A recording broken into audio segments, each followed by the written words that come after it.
Cinematic mode, which is available on the iPhone 13 and later, can record videos with a shallow depth of field, keeping the subject in sharp focus while blurring the background. It also features focus transitions between subjects, which can occur automatically or manually, creating a cinematic effect similar to that used in films. Let's begin recording in cinematic mode. Currently, the focus is on the slinky. Single tap on the lamp in the background to adjust the focus onto it. Tap on the slinky again to move the focus back to it. Next, I'm going to slide Dwight into the frame.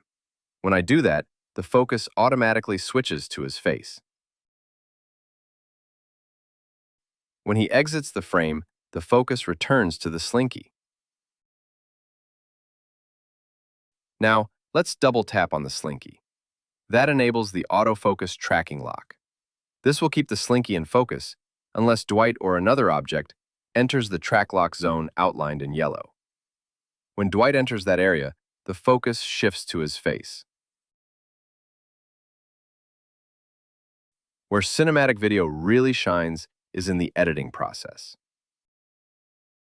Down in the timeline, each focus change in the video is saved. They can be removed or changed.